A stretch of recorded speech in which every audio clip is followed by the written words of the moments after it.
World best intelligence है ना, जो कहती है हमारी मर्जी के बगैर कुछ नहीं हो सकता, कोई आ नहीं सकता, कोई जा नहीं सकता। आज घरों में बैठी औरतें भी सेफ नहीं है। आज आजम सवाती की घर में बैठी बीवी की वीडियो बनकर डार्क वेब पे लग गई है। कोई सेफ नहीं है इस मुल्क में, ना आम आदमी सेफ है, ना कोई सेनेटर सेफ है, ना कोई रिपोर्टर सेफ है, ना कोई जर्नलिस्ट सेफ है। या तो फिर हमें ये भी बता के जाते हैं कि सिर्फ एक इमरान खान आपको मिलता रहता या आपसे बातचीत करता था और कभी आपको कोई लीडर मिला ही नहीं। 33 घंटे के आपने हाथ में बम देख लिया था, कलेक्शन को आप देख ली थी, पंप एक्शन देख लिया था जो आप टैंक निकाल कर आ गए थे। अब अगर आपको आवाम से आपको एप्रिसिएशन चाहिए ना, तो उसके लिए कारकर्दगी दिखानी पड़ेगी।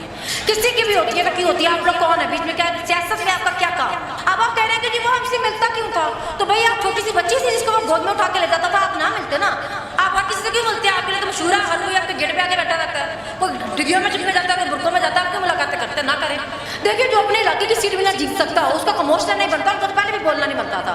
बंदा अपने इलाके से ना जीत सकता हो, वो किस मुंह से आके लोगों में बोलता है। नहीं तो यही रवैया फिर अपनी बीवी की दफा भी रखते ना। जब इनकी बीवी का कत्ल हुआ था, इनकी बीवी बेनजीर भुट्टो मरी थी, तो तब क्यों नहीं कहा था कि उसने खुद ही गोली मरवा ली अपने आप को। हम इंतजार करें जैसे आपने बेशर्मों की तरह इंतजार किया है 5 साल हुकूमत रहने के बाद भी आप नहीं कातिल पकड़ सके उसका। हमारा दिल करेगा हम दहशतगर्दी का मुकदमा करेंगे, हमारा दिल करेगा हम गद्दारी का मुकदमा करेंगे, मगर हमसे सवाल नहीं कर सकते क्योंकि हम तो सारे इंसान ही नहीं है, हम तो सब फरिश्ते पर बढ़ती हैं।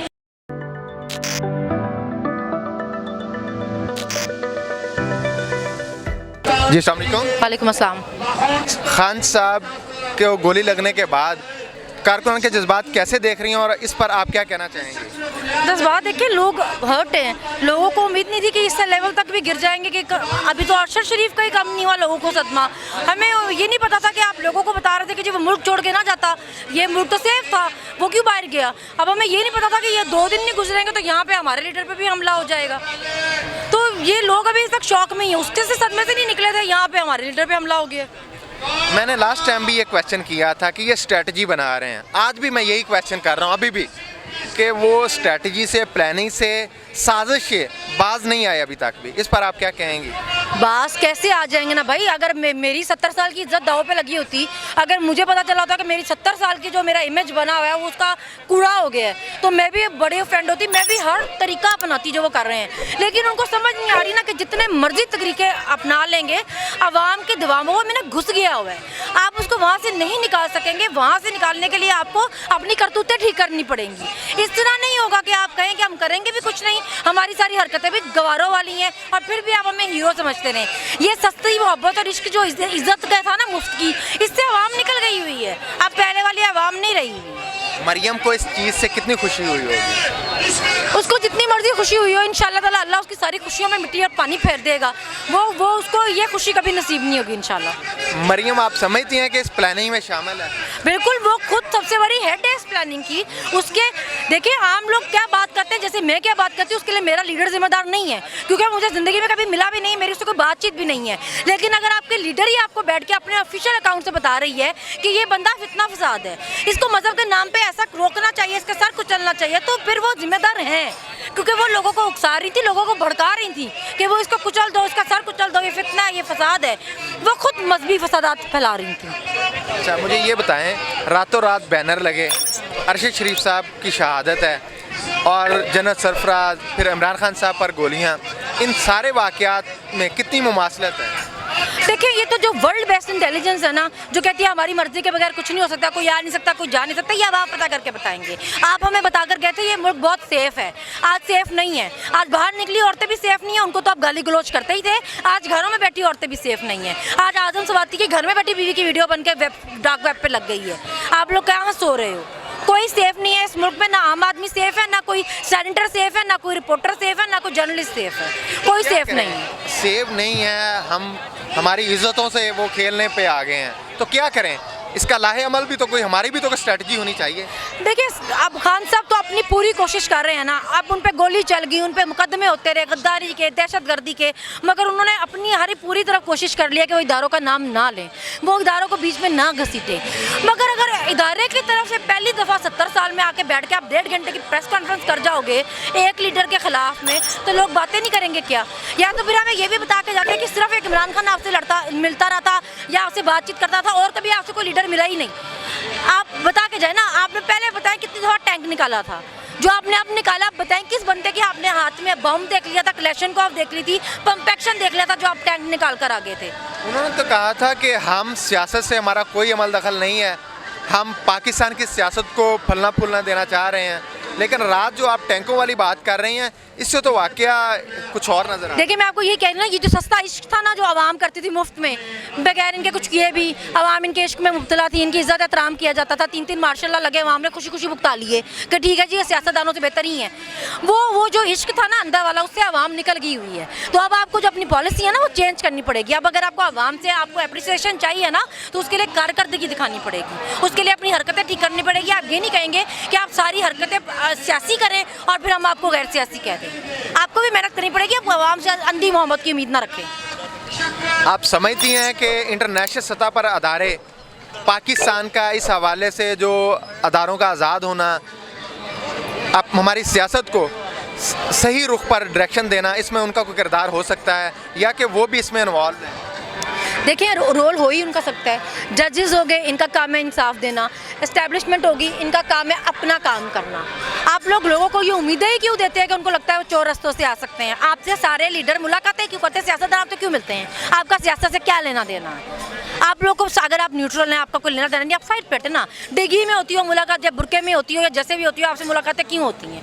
किसी की भी होती है तो क्यों होती है? आप लोग कौन है बीच में? क्या सियासत में आपका क्या काम है? आपको इन्वॉल्व होना बनता ही नहीं है।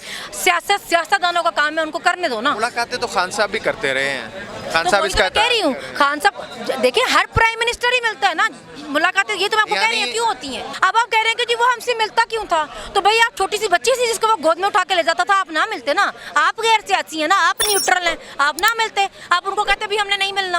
आप हर किसी से क्यों मिलते हैं? आपके लिए तो मशहूर है, हर कोई आपके गेट पे आके बैठा रहता है, कोई डिग्रियों में चिपके जाता है, कोई बुरकों में जाता है। आप क्यों मुलाकातें करते हैं? ना करें, सही गैर सियासी बन के दिखाएं फिर लोगों को। मौलाना फजल रहमान साहब इस वक्त बड़े खामोश हैं, इस खामोशी के पीछे क्या हो सकता है? देखिए जो अपने इलाके की सीट भी ना जीत सकता हो उसका खामोश नहीं बनता। उनको तो पहले भी बोलना नहीं बनता था। बंदा अपने इलाके से ना जीत सकता हो, वो किस मुंह से आके लोगों में बोलता है? आपने चलें बाकी सारी चीज़ें तो हमने देखी हैं, आप समझती हैं कि 70 साल तारीख के बाद आज खान पर गोली चलने के बाद फिर भी इसमें सियासी पॉइंट स्कोरिंग हुई? बहुत सीनियर सियासतदान हैं पीपी की तरफ से, नून लीग की तरफ से, उन्होंने भी वही रवैया जो जमात का रवैया था। नहीं तो यही रवैया फिर अपनी बीवी की दफ़ा भी रखते ना। जब इनकी बीवी का कत्ल हुआ था, इनकी बीवी बेनज़ीर भुट्टो मरी थी, तो तब क्यों नहीं कहा था कि उसने खुद ही गोली मरवा ली अपने आप को? हम भी अपने लीडर के कत्ल होने का इंतजार करेंगे। जब आप उसको कत्ल करके शहीद कर दोगे तो फिर हम शहीद करके उसके नारे लगाते रहें। हम पहले आपका क्यों ना आपसे सवाल करें, हम इंतजार करें जैसे आपने बेशर्मों की तरह इंतजार किया है। 5 साल हुकूमत रहने के बाद भी आप नहीं कातिल पकड़ सके उसका। हम मरने का वेट करें अपने लीडर के, फिर मानोगे कि हमला सही हुआ है उस पर। अच्छा, ख्याली दुनिया से निकल के आइडियल दुनिया में रहते हुए आप क्या समझती हैं कि आने वाले दिनों में क्या होगा?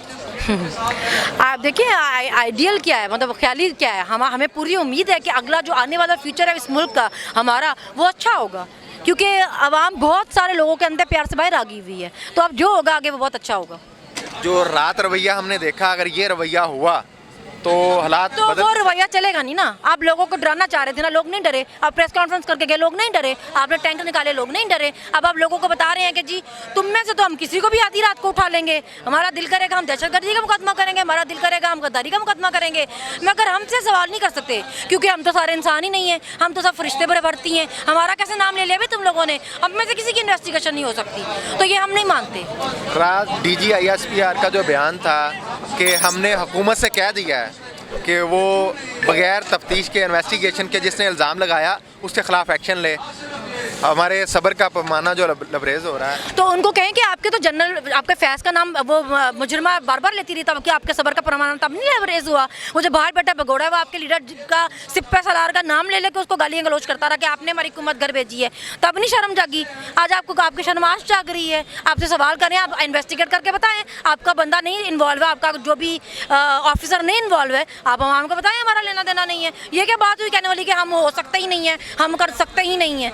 ये कोई मजाक है? शुजात हुसैन ने कहा कि खान को मैंने बहुत समझाया लेकिन उन्हें समझ नहीं आई, ना परवेज़ को समझ आई ना खान को समझ आई, इस पर क्या कहेंगे?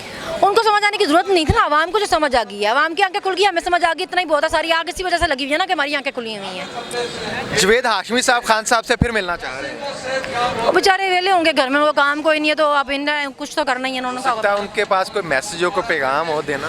मैसेज लेने ही क्यों है इनको इतनी इंपॉर्टेंस देनी क्यों है? मुझे तो यही समझ नहीं आ रही कि इनको इतना हर चीज़ में घुसाने की ज़रूरत ही क्या है, इनका लेना देना ही क्या है?